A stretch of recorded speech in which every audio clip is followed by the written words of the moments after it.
Bom pessoal, neste vídeo eu vou responder para vocês a pergunta de como escolher seu roteador. Não é tão simples escolher um roteador como simplesmente escolher uma marca, ver um preço e comprar um produto.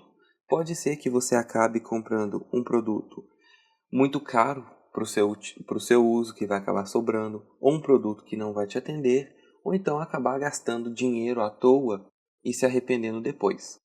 Então eu vou mostrar todas as características que um roteador pode ter, tudo que você deve olhar ao escolher seu roteador e não fazer a escolha errada, não ter dor de cabeça com trocas ou arrependimentos. A primeira coisa que você deve fazer é pensar qual será o uso desse roteador. Quais os recursos que você precisa? Você precisa de controle de banda, muitos aparelhos conectados? É um roteador somente para aparelhos a cabo ou um roteador que precisa de sinal sem fio? Você vai precisar de jogos online nele, ele vai ter que suportar jogos online ao mesmo tempo que tem um stream de vídeo, precisa de uma rede interna robusta, precisa ser gigabit, ou ele precisa ter algum tipo de compatibilidade, ele precisa ter portas USB para servidor de mídia, servidor de impressora. Então você tem que pensar tudo nisso e depois aí vem a segunda característica na ordem, que é o preço. Não adianta eu precisar de um roteador gigabit, dual band, com QoS forte, que suporte, por exemplo, um stream de mídia interno, ao mesmo tempo com duas Netflix ligadas e um jogo online, e querer gastar R$200 que você não vai conseguir encontrar. Então, decidido o seu orçamento, nós vamos a um site de busca. Pode ser o site da sua loja favorita, pode ser um Buscapé ou um Mercado Livre da vida. Aqui eu vou utilizar o Mercado Livre. Basta entrar no site, faz a procura, roteador, clica na categoria dele e aqui eu tenho a categoria. Aqui eu jogo a faixa de preço. Eu vou procurar um roteador entre 230 e 300 reais. Achei este roteador da TP-Link, achei interessante. Esse daqui é uma antena. Esse daqui é da D-Link, esse daqui é da TP-Link. E um outro da TP-Link aqui. Tá, é estes que eu achei nessa faixa de preço. Vou ter que escolher entre um desses. Dou uma olhadinha aqui na descrição, vem algumas características. Aqui outras características também do outro aparelho e as características. Olha o que mais me interessou. Vou trabalhar com este daqui, que é um roteador que já tem até análise no canal. O que eu vou procurar sobre esse roteador? A primeira coisa é a garantia. A garantia do fabricante, não da loja. Igual aqui a loja me dá 90 dias, mas ela me dá nota fiscal. Então, é a garantia do fabricante que vai valer. A TP-Link, para roteador, normalmente ela dá uma garantia de 5 anos. Outras empresas, tem até empresa brasileira que dá garantia de 6 anos para o seu aparelho. Então, é muito interessante verificar logo de cara a garantia e comprar um aparelho com no mínimo 2 anos de garantia. Então, se você vai comprar um aparelho, a fabricante dá apenas 1 ano, sendo que para um aparelho semelhante, a concorrente dirá 5 anos de garantia, é no mínimo estranho, duvidoso, né? Então, procure aparelhos com no mínimo 2 anos de garantia, pois esses aparelhos costumam, depois de um tempo de uso, até 2 anos de uso, dar sim defeitos de fabricação e a fabricante cobre sim esse tipo de defeito.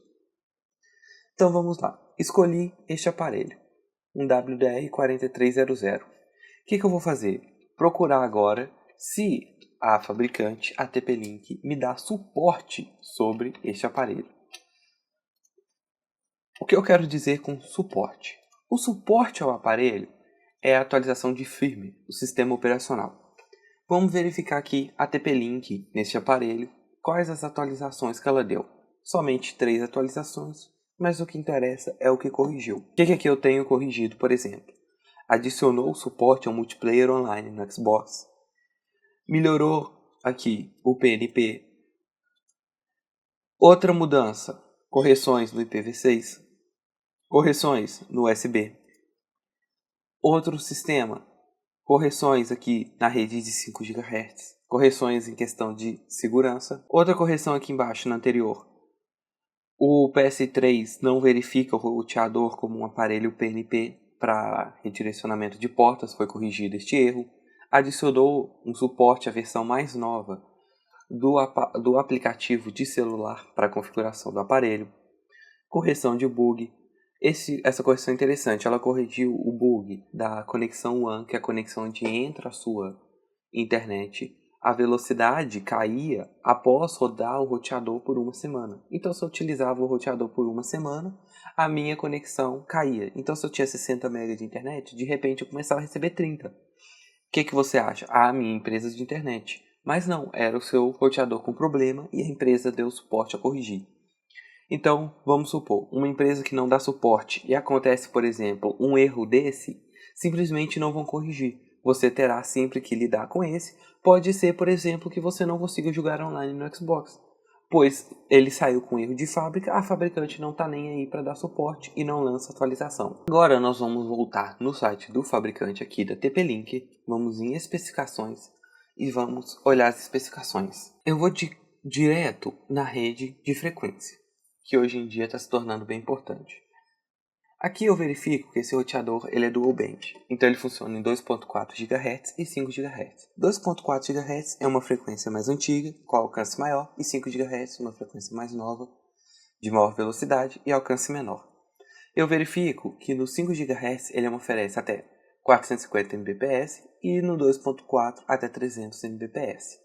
Se eu for, por exemplo, no concorrente da D-Link, eu vou verificar que ele me fornece 300 Mbps na 2.4 e 5 na de 5 GHz 433 Mbps. Outra característica, além das frequências, é o tipo da frequência. Eu tenho aqui funcionando em A, B, G e N. N era o padrão mais novo, só que agora nós temos os 5 GHz AC, que é o melhor padrão de conexão que a gente tem hoje em wireless. Vários aparelhos já têm esse tipo de tecnologia e basta uma busca aí na internet para você entender melhor como que funciona. Este TP-Link, você verifica na característica dele que ele já tem o 5 GHz AC, mas ele perde na velocidade para o outro aparelho. Já o da D-Link também tem o AC. Este TP-Link, o 4300, não tem o AC. Ele trabalha a uma tecnologia mais antiga. Quantidade de conexões.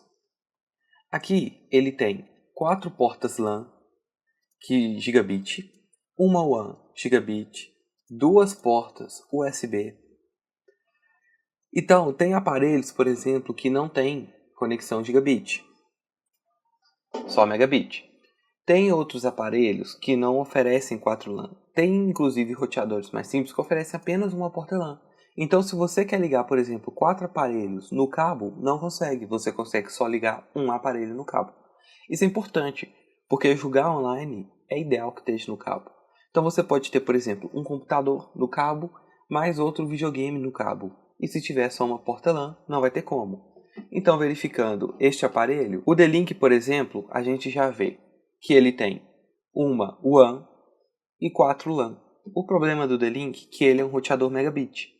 Então a sua rede interna vai estar bem mais fraca do que uma rede gigabit que o 4300 já oferece. Se necessário para você, verifique também a questão de portas USB. O 4300 oferece 2 USB e também tem a questão do design, que aí é pessoal, você pode colocar o design como um ponto a se considerar. Agora nós vamos às características mais técnicas. Quanto mais CPU, quanto mais ROM, quanto mais RAM, melhor o seu roteador. Mais aparelhos ele vai conseguir suportar ao mesmo tempo, menos ping você vai ter e mais recursos você consegue utilizar ao mesmo tempo. Normalmente, os fabricantes eles não informam assim claramente este tipo de informação. Mas, por exemplo, no 4300, como descobrir essa informação? Vou digitar WDR 4300 e vou no site da DDWRT, que é o firmware alternativo.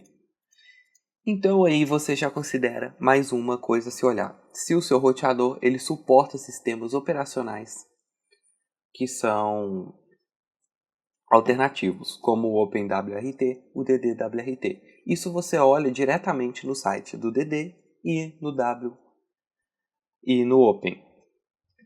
Então aqui, do 4300 eu tenho as informações de hardware.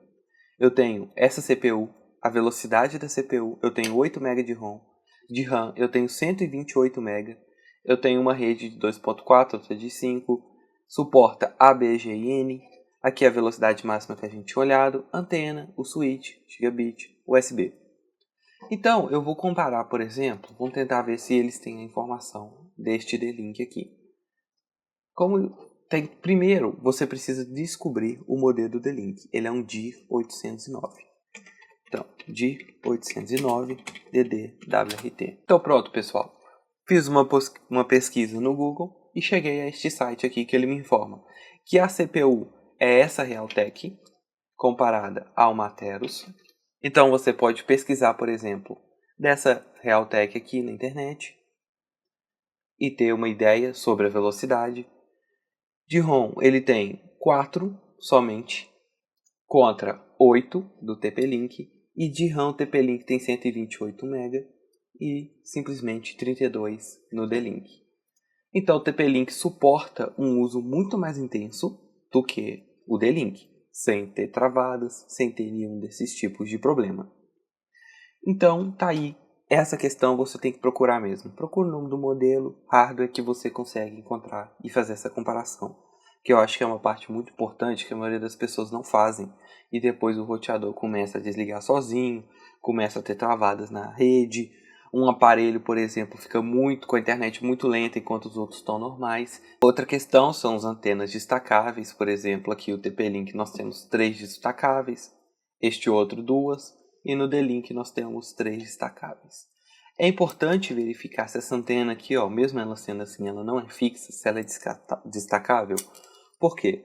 Vamos supor que eu queira trocar minha antena por uma de maior potência. Eu preciso de ter uma antena destacável para colocar outra. Ou que eu queira colocar um cabo pigtail que vai fazer ampliar o cabo da antena. E eu posso, por exemplo, das 3 antenas que eu tenho no aparelho, uma eu plugo um cabo extensor e coloco ela num outro cômodo, um cabo extensor maior. Então é interessante que ela seja destacável por causa dessas questões, trocar a antena ou expandir o cabo da antena. Compatibilidade com outros aparelhos, por exemplo, repetidores. Se você tem um repetidor da TP-Link, é interessante que você tenha um roteador da TP-Link para total compatibilidade. Então verifique se esse aparelho ele realmente tem uma compatibilidade ou não com outros aparelhos. Se ele funciona, por exemplo, com o videogame, que por exemplo esse WDR4300 sem atualização não funcionava com o Xbox. Então é importante verificar toda a compatibilidade. Como você verifica? Fazendo buscas na internet, vendo fóruns, grupos de discussões de pessoas que têm este aparelho. Agora nós vamos analisar algumas características importantes. Dimensões é importante. Padrão wireless nós já falamos. Potência eu vou deixar ainda. E aqui funções wireless. Aqui a gente verifica que esse daqui, por exemplo, ele já tem Bridge WDS, ele funciona como um repetidor de outro aparelho. Ele tem vários tipos de criptografia. Ele tem uma rede de convidados em 2.4 e 5 GHz. Então, se você vai utilizar numa loja, você pode fazer uma rede à parte da sua, com controle de velocidade para os seus clientes. Ou na sua casa, uma rede para as visitas que chegam, sem elas atrapalharem os seus aparelhos, sua conexão de internet. A gente verifica que ele também tem QoS, que é o controle de largura de banda, ou um controle de prioridade. Com ele você pode selecionar, por exemplo, uma velocidade máxima que tal aparelho funciona. Então, se você tem um aparelho na sua casa que está sempre fazendo o download, você pode limitar a velocidade máxima dele para ele não afetar os outros aparelhos. Ou então, um aparelho de prioridade máxima, por exemplo, você tem um computador de download e tem um Chromecast que vai rodar Netflix, por exemplo, na sua televisão ou uma Smart TV. Você consegue priorizar os aparelhos de modo que você não tenha a sua experiência da Netflix afetada por causa do download do outro aparelho. O próprio roteador faz essa configuração para você. Ele tem gerenciamento remoto, tem DHCP. Aqui a gente verifica que ele tem redirecionamento de portas. Você tem que verificar se é fácil ou difícil fazer esse redirecionamento de portas. O PNP é importante, DMZ, que é a função que libera todas as portas para um determinado IP, é importante. Ele tem suporte a DNS dinâmico, controle dos pais, firewall. E aí vai você olhando essas configurações mais básicas e comparando essas configurações. Igual, esse daqui, por exemplo, ele tem QoS, o outro tem? Se tiver, fica na mesma. Se não tiver, ponto para o aparelho que tem. Quantos mais recursos, melhor. Aí depois você verifica quais os recursos exclusivos de cada aparelho e quais os recursos exclusivos você mais precisa. Se você precisa, por exemplo, de um Wi-Fi 5 GHz AC, mas não liga para um QoS, não liga para uma rede gigabit, pode ser que o da D-Link te interesse mais do que o 4300. Outra característica importante é olhar a temperatura de operação. Este aparelho ele funciona de 0 a 40 graus Celsius. Ou seja, se você mora em uma cidade muito quente que faz 45 graus, acima de 40 graus, ele já não garante o perfeito funcionamento do aparelho. Você pode acabar tendo algum tipo de problema. Agora sim, a potência de sinal. A potência de sinal ela é informada pelo fabricante. Aqui nós temos pelo padrão CE e pelo padrão FCC, que este aparelho tem 30 dBm.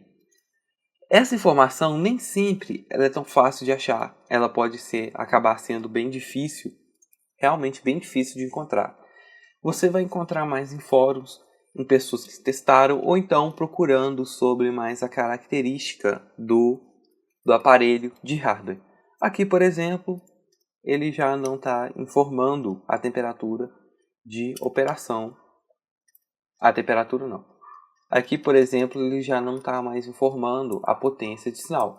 Ele coloca aqui um alcance até 200 metros quadrados, antena de 5 dBi, lembrando que o 4300 também tem uma antena de 5 dBi, mas ele não informa a potência. É interessante verificar realmente a potência em dBm ou olhar a potência em MW e comparar essas potências. Quanto maior a potência, maior você vai ter o alcance do aparelho. Bom, pessoal, então é isso que eu gostaria de mostrar para vocês, algumas características do produto, verificar o que você precisa, comparar roteadores e também escolher aí por faixa de preço e que você faça a melhor escolha aí do aparelho considerando tudo isso e, claro, nunca deixe de procurar sobre o hardware desse aparelho. Ele pode ser problemático ou ele pode ser bem melhor.